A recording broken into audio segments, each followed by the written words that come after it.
The following work is brought to you by ScriptCrib. Follow us on Facebook, Twitter, and Patreon for more information on our works. And as always, if you want to know more about what we're doing and be up to date when we release it, always like and subscribe.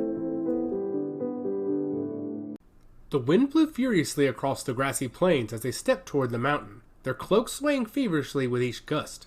Holding onto a stick in his hand to offer some balance, the older man walked up the path with the younger girl behind him.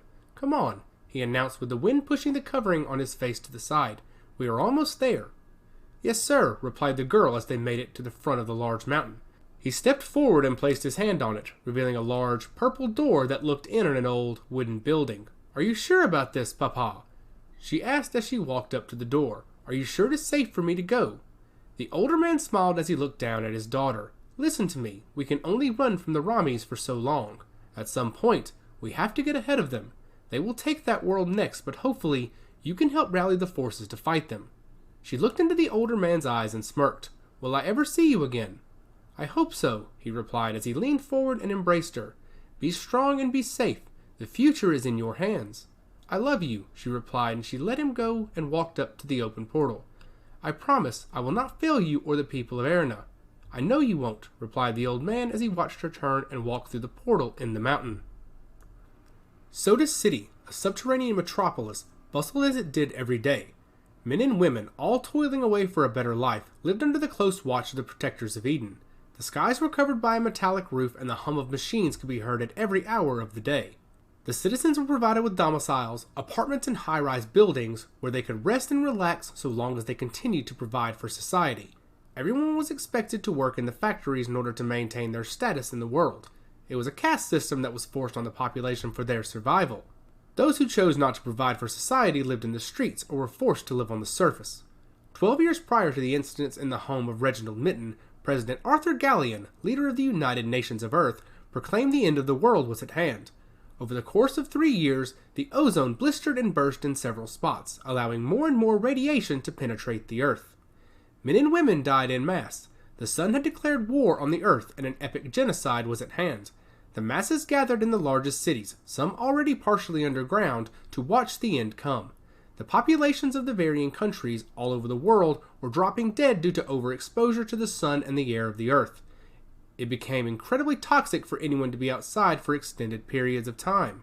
To combat the immense radiation and toxic climate, cities were constructed underground. Food was grown in labs and artificially synthesized, providing all of the key nutrients for a proper diet, and water was brought in from the oceans through a series of underground pipes and filtered extensively to remove any salt, sediment, and radiation.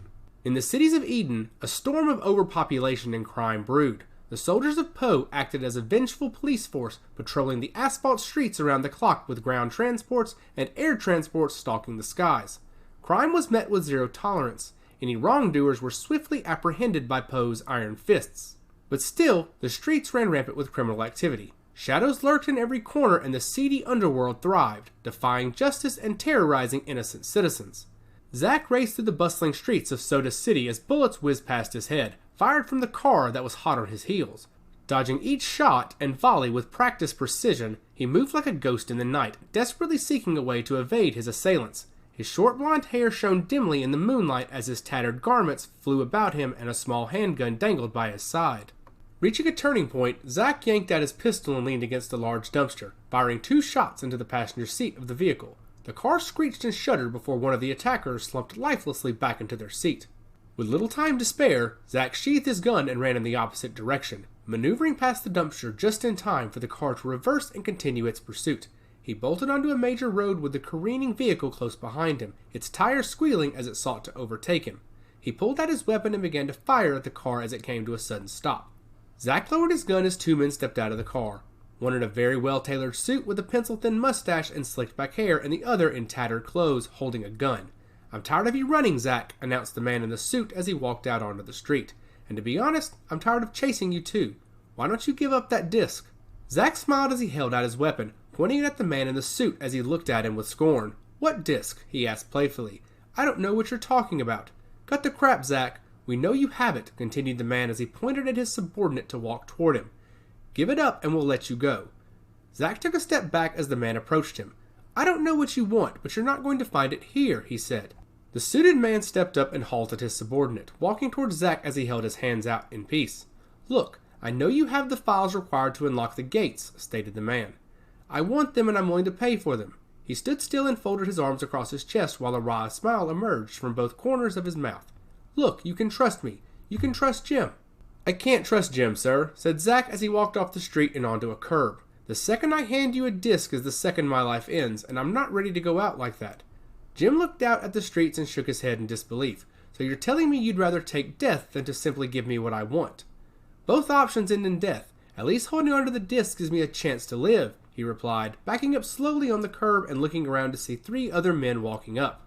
"Give it up. We have you surrounded, Zack," said Jim as he watched the 3 men approach him. Zack shook his head, prompting the first man to swing at his head. Quickly, he dropped to the ground before the impact and rolled out of the way, reaching for his gun and shooting Jim in the arm. He tried to fire again, hoping for a kill shot, only to find that it was out of ammo. He continued to roll, dropping his gun and kicking one of the other men in the groin before springing to his feet. He leapt onto the man's back and springboarded himself up to a fire escape, pulling himself up and climbing toward the rooftops as the ladder fell to the ground. The remaining 2 thugs gave chase, climbing the ladder as quickly as Zack was, and not allowing him to gain any ground. Zack braced himself for the 2 thugs charging toward him on the rooftop. He darted out of the way, using every ounce of agility he could muster. As one thug stumbled to regain his balance, Zack seized the opportunity and wrapped his hands around his collar. With a powerful heave, he threw him to the ground with a thunderous crash. The other brute came barreling toward him again, but Zack was already prepared. In one swift motion, he pulled out a glinting dagger from his boot and drove it through the man's heart. The force of the blow caused the body to collapse into a lifeless heap. The sound of an approaching Poe flying surveyor filled the air as Zack withdrew his dagger and plunged it into the chest of the second attacker. He slipped it back into its sheath and turned toward the sound, narrowing his eyes as he saw a Poe soldier stepping out of the hovering craft. "Don't move," announced the soldier sternly, pointing his weapon at Zack. "You are under arrest." Zack grinned fiercely as the surveyor's beam of light blared onto him like a beacon. "Not on my watch tonight," he growled, pushing his feet into motion and sprinting with all of his might toward the far end of the building. As the spotlight followed him, he launched himself off the edge and soared through the air towards a nearby building. Without warning, Zack crashed through one of the windows and collided into a family dining room table. "Sorry to crash in here," he blurted out quickly, catching everyone off guard with his sudden presence. Before they could process what was happening, Zack bounded away from them and barreled into the hallway. The jolting tone of several Poe soldiers' radios echoed through the building below him, alerting him that they were hot on his heels and that he only had seconds to escape. Zack's frantic breathing echoed in the tight elevator shaft as he frantically searched for a way out of his predicament. He threw his body against the door time and again, frantically trying to pry it open with sheer strength alone. With one last shove, the steel doors creaked and opened, sending Zack jumping through and into the dark abyss of the elevator shaft. He felt free falling as he tumbled downwards until he grabbed onto the side of the elevator just before it reached the second floor. High above, he heard the thunderous footsteps of approaching Poe patrollers, seeking their prey. As their commanding voice bellowed from the hallway, Zack scrambled up and onto the roof of the elevator as it suddenly jerked upwards. The patrollers were shocked to find the elevator empty and began sensing the shaft for Zack's presence until one noticed him perched atop the elevator car. Zack propelled himself off of the elevator car and grabbed hold of one of the thick, knotted ropes that lowered it. He swung himself onto it and shimmied down as quickly as he could, his fingers gripping tightly against the rough fibers. In seconds, he reached the dimly lit basement, stale with a musty smell. As he rounded the corner, he saw a Poe patroller walking slowly around the perimeter.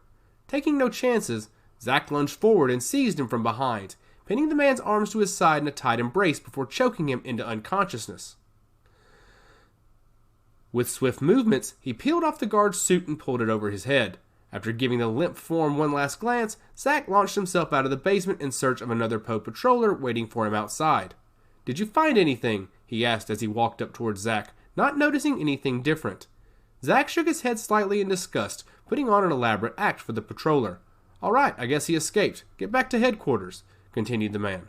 Zack nodded and turned around toward the transport as the Poe patroller looked back at him. "Hey," he announced, forcing Zack to regretfully turn around. "Have you lost weight?" Zack breathed a sigh of relief and held out his hand, motioning at the other patroller as he walked away to the transport. He walked onto it and it took off immediately, flying over several of the taller buildings toward the plate where Poe headquarters was. He looked at the transport to see the tall buildings lighting up the dark sky as night fell upon the city, though light never came in, so it was always dark. Day was a manufactured condition for the citizens of Sodus City, as well as the rest of Eden, to ensure that they remained healthy and productive. The continuation of humanity's survival depended on it. The transport flew quietly to Poe headquarters as Zack rested comfortably, knowing he would have to escape the second the ship landed, though that was the easy part. She gripped her brother's waist as he rode hard in the sand, stirring up the particles in the air as the wheels spun rapidly. With 3 other bikes behind and around them, they led the charge through the wasteland as the poisonous rays of the sun beat down on them. "This is so uncomfortable," she said as she tightened her grip and peered over her brother's shoulder. Equipped with clothing and gear that covered every inch of their bodies, the group traveled through an area en route to their destination. "Yeah, but it's what we have to wear," replied her brother as he gripped the throttle on his bike firmly. She looked back at the others while holding on to her brother tightly to see that everyone was keeping pace. She turned back to see their target, a very large freighter carrying goods and supplies between the outposts. "Positions, everyone," she said as she loosened up her grip on her brother and adjusted her hips in the seat. A second bike pulled up beside her, this one also carrying 2 people. "Radok, make sure to secure the back so that air transport can grab the cargo while I secure the cabins," she said plainly as she stood up on the back of the motorcycle, repositioning her hands to her brother's shoulders so she could balance herself. "No mistakes." "Of course, Karaki," replied the woman on the other motorcycle. "You just make sure to get off that freighter alive. I'll have the back secured." She answered as she mimicked Karaki Nuntz, the woman leading the expedition who was also standing up on the other bike. Both ladies were on their feet, keeping their hands on their shoulders of their drivers as they sped up and reached the freighter. With 2 other motorcycles behind them to provide support, they positioned themselves on both sides of the freighter and prepared to board it. The freighter was a large steel box that was insulated to protect it from the rays of the sun and the heat it produced. In front, a large truck pulled it along through the wasteland at a very rapid speed. "All right, now!" shouted Karaki as she leapt from the back of her bike. Once in the air, she and Radok pulled out 2 small sticks and slammed them into the side of the freighter, deploying metal hooks into the side of the box to allow them to stay on. "Are you on the side?" she asked as she held onto the 2 sticks with her body hanging in the air. Radok looked back to see the motorcycle carrying her right away and get back into formation. "Yeah, I'm on the side," she announced. "Should we start our ascent?" Karaki looked back to see her brother releasing the throttle and trailing back into the group. "Yeah, let's get to the top," she said calmly as she pulled the first stick out of the side and placed it back in a foot higher. Using the sticks in her hands to scale the tall steel structure, the freighter continued to move at a rapid pace with the motorcycles behind trailing it closely. Both ladies made it to the top quickly to find the top of the structure flat and empty, though several doors lined the center from the front to the back to allow access into the hole. "I really wish we could do these missions at night," joked Karaki as she looked on at Radok. "This gear is stifling." "Right, but I'd also rather not die from sun exposure," retorted Radok. "Besides, if they moved at night, there would be a lot more of us attacking them." Karaki marched forward with a sense of purpose as Radok trailed behind, both of them wearing thick suits that seemed to muffle their movements. The gloves were cold and the helmets felt heavier than either of them had imagined, the daytime sky almost feeling like it should smother them. Karaki forced herself onwards, her cybernetic eyes scanning the ship for any signs of someone leaking information to their enemies. Nothing was out of place until she reached the back of the freighter and saw 4 bikes keeping a safe distance from her. With a deep breath, she continued on, her vision blocked by the helmet as she knelt down at the farthest door. Unblinking, she peered through the steel walls and zeroed in on her target, a small panel of buttons and levers. Without hesitation, she yanked it open, exposing a freezing cabin beyond. Jumping inside, she slammed the door shut with a violent bang, locking herself away while embarking on this hazardous mission. She looked around the cabin before pulling her helmet off and setting it on one of the many shelves that lined the small corridor. "Much better," she said as she shook her head. Her brunette hair was kept back in a ponytail as her pale complexion was magnified by the darkness of her hair. Her lips were red and her facial features were well defined, highlighted by her pointed nose and bright blue, cybernetic eyes. "I'm at the panel," she announced as she placed her hand on her ear to hold the microphone in place. "Everyone check in. What is our status?" Radok knelt down at the back of the freighter and drilled the last hole into the structure to hold the hooks for the air transport. "The back is secured," she announced as she looked back to see the bikes still holding their position. "I'm going to hold my position now until the transport comes up." She paused as she looked behind the freighter to see a transport coming forward behind the bikes in the distance. "I've got eyes on a transport coming up fast behind you guys," she announced as she looked at the motorcycles. "The transport is already en route?" asked Karaki as she started to fidget with the panel, pressing a few of the buttons and pulling the levers to release the freighter from the truck pulling it. "It shouldn't be," announced a male voice coming over the headset. "Karaki, I'm going to head back and see what that transport is before it gets up to us." Karaki pulled back from the console, concerned over what she was hearing. "Be careful, Abel," she said to one of her 2 brothers with her. Always, he replied as he released the throttle and decelerated quickly, almost stopping his motorcycle. The three other motorcycles kept up the pace with freighters as Abel Nunz looked up into the sky as the transport approached. Wearing gear that was identical to his sister, with the exception of gloves that allowed him to grip the handles on the motorcycle more easily and a set of ice blue cybernetic eyes, he placed his right boot on the dusty ground and looked up into the sky to see the transport pass him overhead. It was very large and black, with several guns on the side of it and the words Sodus City across the bottom of it and Poe across the sides. His eyes opened up underneath his helmet as he reached down to the side to pull out a small pistol. "Poe!" he screamed as he opened fire on the transport. "It's a setup!" Radok's heart pounded as she felt the freighter's top start to give way. With a mighty leap, she launched herself far off the ground and into the air. She hung suspended for a moment that felt like an eternity before gravity re-engaged with a vengeance. The sides of the freighter folded down to create a solid platform, secured by thick chains and braced with metal supports as the barriers between the corridors were cast away. Karaki raced forward and strapped on her helmet before any harm could be done. She reached the console and released the truck from its bindings below as Radok landed gracefully in the center of the freighter. Karaki spun towards her with admiration in her eyes. "Nice landing. What's your next move?" Radok smiled underneath her helmet as she looked back to see the transport passing over the motorcycles and preparing to hover over them. As the two girls glanced up at the Poe transport, the three motorcycles surrounded the released freighter as it slowed down. 4 ropes came from the sides of the transport and hung down to the sides of the freighter, with 4 soldiers preparing to descend from them. "Dak, Uralt, Zybeck, open fire on the exposed soldiers as they come down from the transport," instructed Karaki as she and Radok looked up at the bottom of the transport. Karaki pulled out the 2 pistols on her side while Radok pulled the longer gun off of her back. "Once you see them, open fire," continued Karaki calmly, trying her best to assess the situation without panicking. She looked underneath the transport to see 7 heat signatures. "There are 7 soldiers. One of them is the pilot and 4 are coming down here to intercept us. That leaves 2 up there to act as gunners, so take care." The 4 soldiers spilled out of the transport as the 3 motorcycles blazed the skies with automatic gunfire. Radok and Karaki followed suit, peppering the air with bullets. The first soldier stumbled as a bullet found its mark. He fell from the transport while the other 3 managed to reach the freighter unscathed. The craft rocketed back into the sky and repositioned itself as the 2 Poe soldiers trained their rifles on Radok and Karaki. Meanwhile, the 3rd Poe soldier, wearing conspicuously thin armor, advanced toward them. He wore bulky gauntlets that stretched up to his elbows and glowed with an eerie power. Moving closer to the side, he peered at them from beneath his helmet and sneered in contempt. "Syndicate scum!" His words echoed in a malevolent whisper before releasing a torrent of air from both turbines that sent both women flying to the ground of steel with inhumane force. "Ugh!" groaned Karaki as she rolled around on the ground with Radok lying on her back. The force knocked the breath out of both women as the soldier walked up to the 2 of them, keeping his hands out with the turbines pointed at them. "Any help right now would be appreciated," Karaki said softly in her headset, hoping that one of the men with them would take action. The Poe soldier turned around quickly to find one of the men traveling with the women standing on the freighter with them, having snuck up quietly without being noticed. Holding a large staff in his hands, a large energy blade emerged from the end to create a scythe. As the 2 soldiers turned to face him, he lifted into the air and delivered 2 quick slashes with his weapon, cutting both soldiers across their midsections. "Uralt Nunz," said the Poe soldier as he took his attention away from the 2 women and walked toward the scythe-wielding outlander.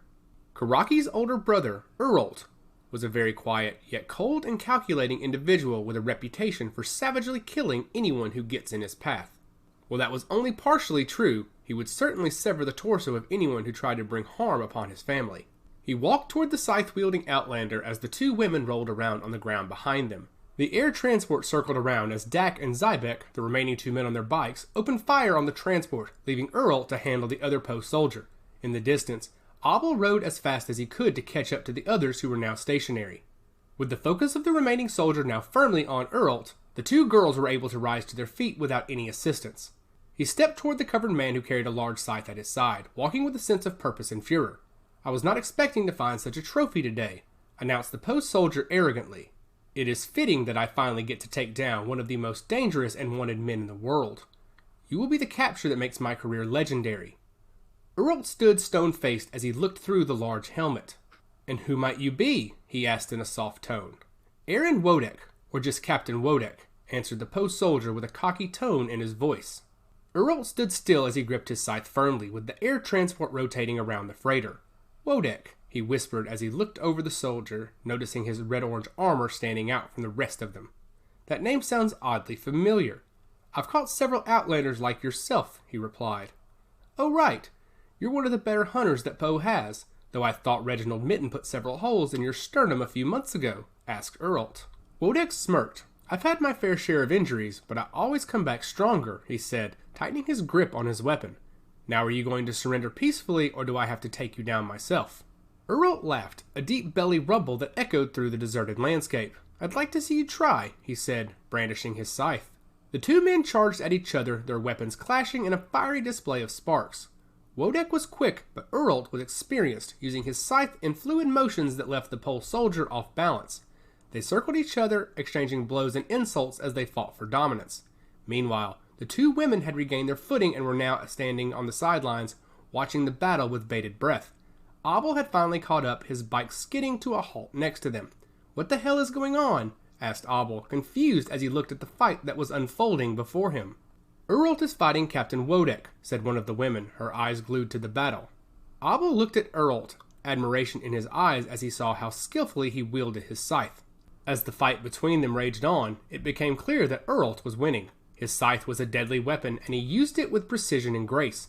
Wodek, on the other hand, was starting to tire, his movements becoming sluggish and slow. In a final, decisive move, Earlt swung his scythe towards Wodek, who stumbled backwards, his weapon falling from his grasp. Earlt stepped forward, pointing his scythe at Wodek's throat. You lose, he said, his voice low and dangerous. Wodek stared up at Earlt, defeated and humiliated. He had never been bested in a fight before, and now here he was at the mercy of this notorious outlaw. However, before Earlt could deliver the final blow, Wodek reached onto his side and grabbed a small pistol.